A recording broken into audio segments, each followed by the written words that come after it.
Assalamualaikum warahmatullahi wabarakatuh. Gimana kabarnya semua dalam keadaan sehat walafiat ya. Saya doakan sebetulnya semua sekarang dalam lindungan Allah Subhanahu wa taala.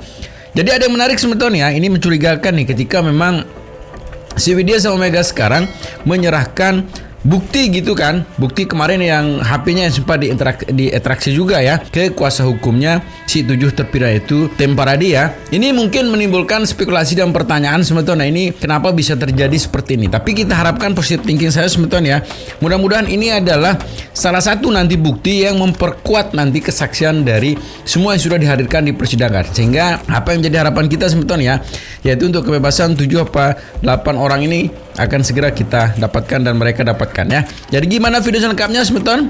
Ini dia. Ini saya serahkan tagnya Widi ya, yang di tahun 2016 digunakan sebagai alat komunikasi dari Widi ke Vina. Salah satu diantaranya mungkin dari Widi ke orang lain juga. Nah, menurut keterangan Widi bahwa ini tidak pernah dijadikan barang bukti karena dia tidak pernah di situ oleh pihak kepolisian, oleh pihak kepolisian. Terus berdasarkan keterangan ini juga di dalamnya ini mudah-mudahan masih tersimpan percakapan Widi dengan Vina yang terakhir. Ya, itu kan ada 2 nomor ya. Nomor yang satunya pakai SMS, yang satunya ini di sini katanya.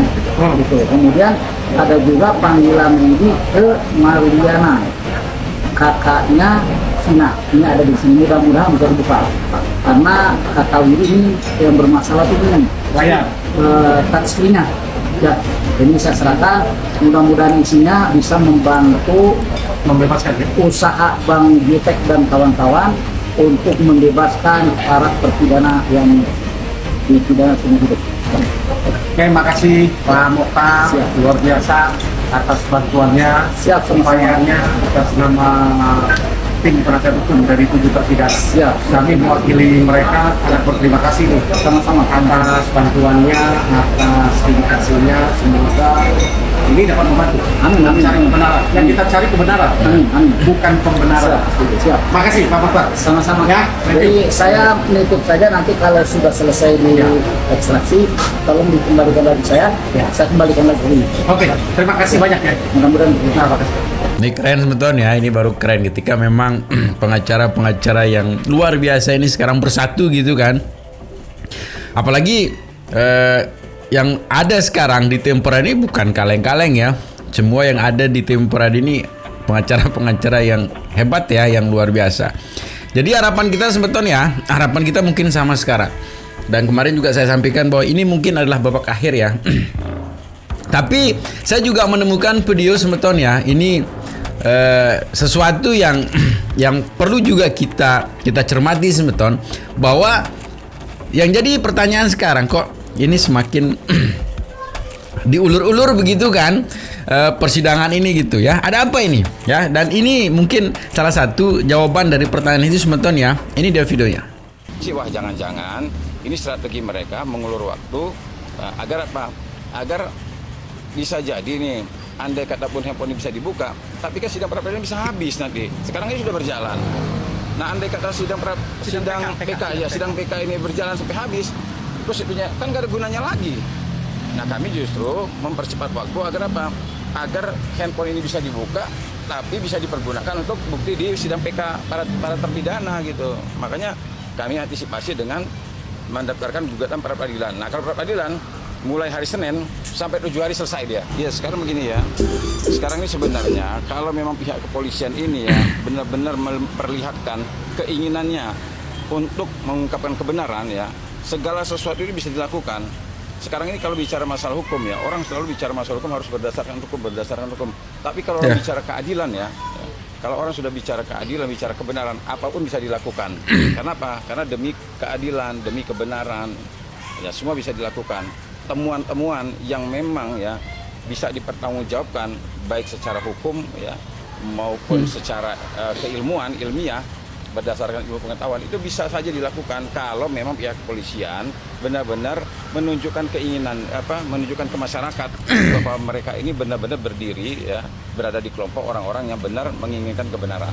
Pak Kapolri ini kan adalah petinggi ya, adalah pucuk pimpinan tertinggi lembaga penegak hukum kepolisian. Nah, kepolisian ini menjadi ujung tombak awal. Jadi gitu semeton ya, ini menjadi sesuatu yang menarik ya untuk kita terus pantau sebenarnya ya. Yang bagaimana kita tahu sendiri sekarang ini kok kesannya tuh ada yang menghilang, ada yang tidak berani kelihatan gitu kan. Persidangannya kesannya diperpanjang begitu kan. Karena kalau kita lihat dari rentan waktu yang begitu lama yang kita sudah saksikan sebetulnya ini begitu lama begitu kan. Sehingga apa yang menjadi harapan kita untuk segera dilakukan, segera diputuskan ini biar jelas lah begitu ya. Memang ini apakah memang yang 7 terpidana ini akan mendapatkan kebebasannya atau bagaimana begitu kan. Tapi intinya yang kita harapkan sebetulnya satu. Tapi dari roman-roman yang kita lihat dari persidangan ini kayaknya sih mudah-mudahan ya Allah memberikan kebebasan dan memberikan juga apa yang selama ini diperjuangkan oleh yang 7 terpidana maupun tim-tim yang sedang berjuang, termasuk salah satunya tim Pradi dan Kang Deddy lah begitu ya, dan seluruh masyarakat netizen juga. Karena apa yang kita saksikan semeton di persidangan ini sesuatu yang lucu dari Ono gitu kan, ketika memang banyak sekali pertanyaan-pertanyaan yang sebenarnya ini tidak relevan dengan apa yang dibahas begitu kan. Ketika memang kalau yang dihadirkan itu saksi biasa lah begitu ya, seperti kemarin Frans dan ada juga si Aldi dan sebagainya, kesannya kok pertanyaannya itu ada nada nyerangnya gitu kan. Wih, dengan bagaimana begitu kan yang di Ono. Tapi ketika dihadirkan saksi ahli gitu kan, ini kok melempem gitu, pertanyaan kayak gimana begitu kan. Dari situ saja dapat kita ambil kesimpulan bahwa perlakuan kita itu dari perlakuannya si jaksa yang kuat dan yang lemah ini di situ jelas terlihat begitu ya. Tapi yang menarik semeton ya, ini juga kesaksian dari salah satu juga di sini pakar juga ya, tentang ini pakarnya keren juga begitu karena ini merupakan dari captionnya bilang bahwa diduga jebakan Batman, ahli langsung sekatmat jaksa begitu. Ini seru disaksikan sebetul. Gimana videonya? Ini dia. Ketika ada 2 orang pengendara sepeda motor Ya, melintas di jalan, ya, kemudian dia awalnya memang mengemudi dengan baik dan sesuai. ya, Tetapi ketika tiba-tiba katakanlah orang itu kemudian diteriaki atau katakanlah rame-rame atau katakanlah dikejar oleh beberapa kelompok orang, ya, terlepas itu ada masalah tidak, ya, lalu akibat dari kejaran teriakan itu menimbulkan 2 orang itu katakanlah terjadi kecelakaan. ya. Yang ingin kami tanyakan, akibat kematian 2 orang ini akibat murni kecelakaan atau ada sebab akibat karena mohon maaf Ya. tadi ada teriakan dan kejaran sehingga dia jadi peristiwa seperti itu. Jadi mohon pendapat ahli seperti apa ini? Ya, jadi tadi disampaikan ada, Murni kecelakaan karena memang jadinya di jalan. ya. Jadi, nah kalau Bapak bertanya seperti itu, jadi saya harus menjelaskan lebih luas lagi bahwa peristiwa yang terjadi di jalan itu memang sering sekali langsung disimpulkan sebagai kecelakaan lalu lintas. Ya, padahal penyebabnya beragam juga. Salah satu contoh yang Bapak sampaikan tadi, gitu kan.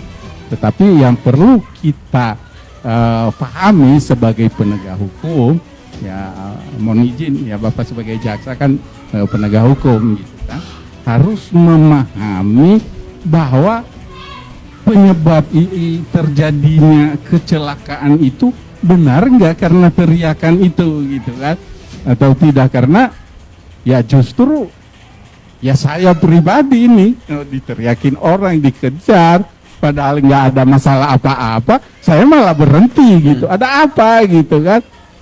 Bukan ketakutan sampai terjadi kecelakaan lalu lintas gitu kan.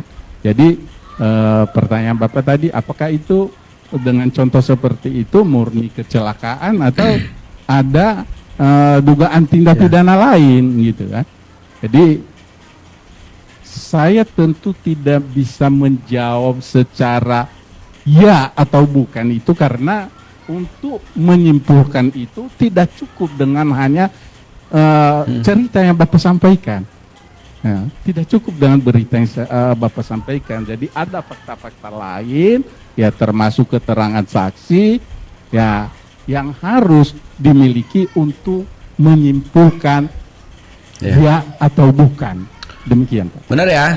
Dan ini sebetulnya salah satu juga mungkin panjang lebar kita akan bahas di video yang lain ya, tapi ini highlight saja ya. Singkat saja gitu. Ketika memang saksi ahli ini membantah kesaksian si Aib begitu, ya langsung dihadirkannya adalah ahli mata ya, yang mungkin ini bisa nanti membantah semua kesaksian dari si Aib. Ini dia videonya. Motor, ciri-ciri motor yang dibawanya warnanya ini yang dinaikin, yang bawa bambu ini, yang bawa batu ini, yang melakukan menusuk pakai pisau si A, si B, dia mungkin nggak menurut ahli itu dilakukan?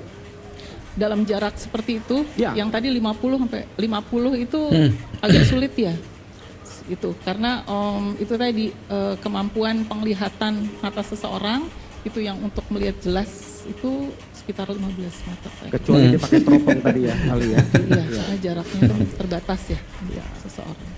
Ya dari saya cukup mungkin Pak. Nah jadi begitu sebetulnya, memang jarak 50 meter saja ini mustahil itu ya bisa melihat dengan jelas begitu kan, apalagi malam, apalagi ini jarak 100 meter begitu. Ya ini sebenarnya sudah jelas juga dari kesaksian Aib, dan banyak sekali kesaksian saya sudah membantah kesaksian saya, tapi mudah-mudahan si Aib akan segera sadar ya, sudah sadar sebelum hukuman akan menjadi milikmu gitu ya. Jadi segitu aja video sebetulnya ya. Sudah pesan di akhir video, jangan cepat terbangkan waktu, sudah jaga persatuan serta persaudaraan kita. Dan jangan nakal juga ya, karena sedikit nakal nanti bisa berakibat fatal. Jadi segitu aja video sebetulnya. Assalamualaikum warahmatullahi wabarakatuh.